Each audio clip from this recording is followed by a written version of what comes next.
a single temple, before Rome was even a myth. A civilization rose on an island in the middle of the sea. No walls, no armies marching, just palaces, painted floors, and ships sailing to every corner of the ancient world. They called it Crete. We call them the Minoans. And their story doesn't end in war. It ends in fire, ash, and a wave that swallowed the horizon. This is the mystery of what really destroyed them. 2. Around 3000 BCE, Crete was just an island of farmers and fishermen. But its location was priceless, sitting exactly between Egypt, Mesopotamia, and mainland Greece. Every current in the Mediterranean seemed to pass by its shores. Slowly, without conquest, without kings demanding tribute by the sword, something rare began to happen. Trade turned into wealth. Wealth turned into power. 3. By 1900 BCE, that wealth built something the ancient world had never seen. The Palace of Knossos, over 1,000 interconnected rooms, drainage systems, light wells, and staircases winding 4 stories high. No defensive walls surrounded it. That alone tells us something. This was a civilization that didn't fear its neighbors. It feared nothing at all yet. 4. Inside those palace walls, color exploded. Frescoes of leaping dolphins, processions of priestesses, young men vaulting over the horns of charging bulls. This wasn't warrior art. There are no soldiers on these walls, no scenes of conquest. Just performance, ritual, nature, and beauty. Historians call this the first true European civilization, and its people seemed almost obsessed with life, not death. 5. One tradition stood above all others: bull leaping.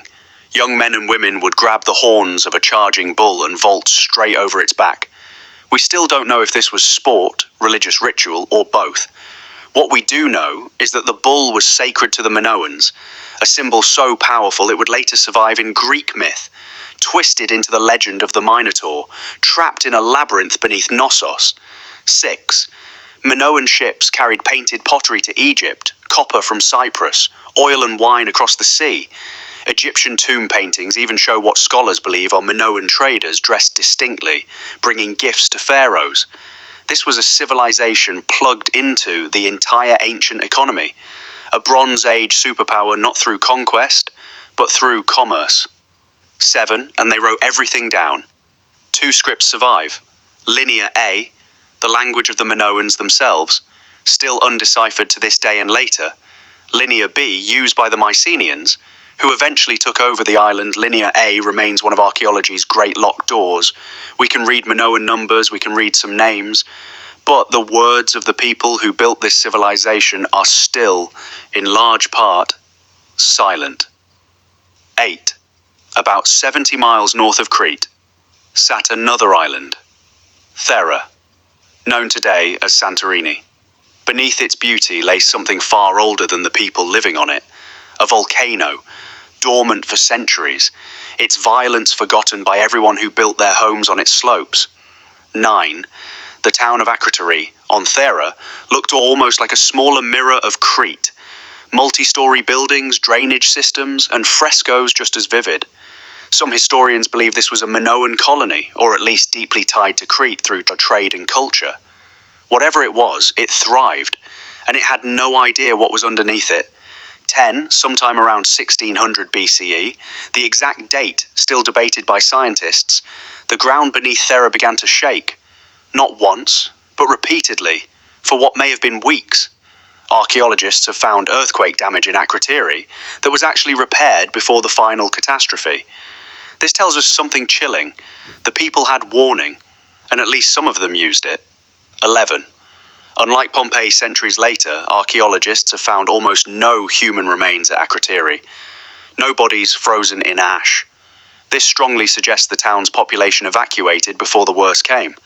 They fled with their most valuable possessions, leaving behind furniture, pottery, and tools, but not their lives. It's one of the eeriest details in all of Bronze Age archaeology. A town abandoned, waiting for a disaster its people never saw. 12, then it happened, one of the largest volcanic eruptions in human history. Estimates suggest it was 4 times more powerful than Krakatoa in 1883. The island of Thera physically tore itself apart. Ash shot more than 20 miles into the sky. Pumice rained down for days. In an instant, one of the most beautiful towns in the Aegean was buried, perfectly preserved, like a Bronze Age time capsule. 13. But the eruption's true danger wasn't the ash. It was the sea. The collapse of Thera's volcanic caldera triggered a tsunami of staggering scale. Geological surveys have found tsunami deposits along Crete's northern coast, layers of marine sediment shoved far inland. Some estimates suggest waves over 100 feet high struck the coastline, enough to destroy every harbour town facing north.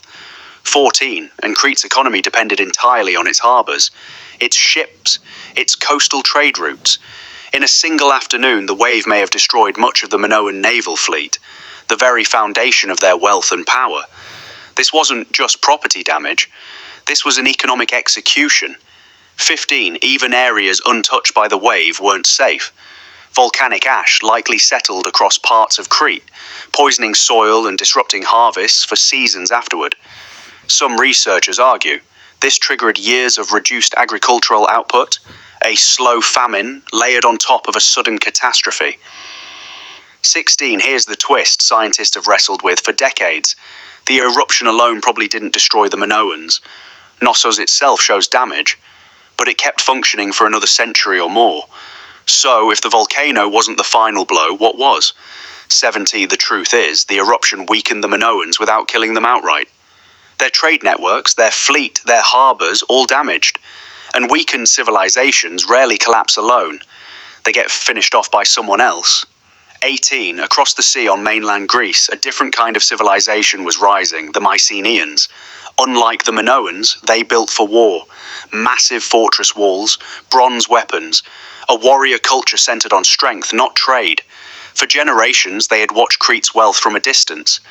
19, sometime around 1450 BCE, roughly a century or more after the eruption, the archaeological record shows a dramatic shift.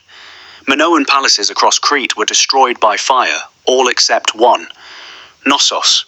And suddenly, Linear B, the script of the Mycenaean Greeks, appears in the palace archives. The language of the people, the writing on the walls had changed hands.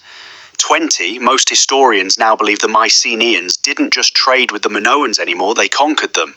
Whether through direct invasion or a slow political takeover of an already crippled society, Knossos became a Mycenaean administrative centre. The people who once ruled the Aegean through art and commerce were now ruled by warriors from across the sea. 21. So what actually destroyed the Minoans? Not one single catastrophe, but a chain reaction. The eruption of Thera devastated their fleet, their coastal cities, and possibly their food supply. That damage left them vulnerable for a generation or more. And into that vulnerability walked the Mycenaeans, finishing what the volcano started. 22. This theory, natural disaster followed by conquest, is now the leading explanation among archaeologists, though debate continues over exact dates and how much damage the eruption truly caused. Some researchers argue the eruption's effects have been overstated. Others believe it was the single most decisive event in the entire collapse. The truth likely lies somewhere in the ash between both arguments. 23. Within a few generations, Minoan identity faded into the wider Mycenaean world. Their script vanished. Their unique, wall-less palaces were replaced by fortified Greek strongholds. The civilization that once ruled the seas through beauty and trade quietly became a memory, and then a myth. 24. And myths are exactly what remained.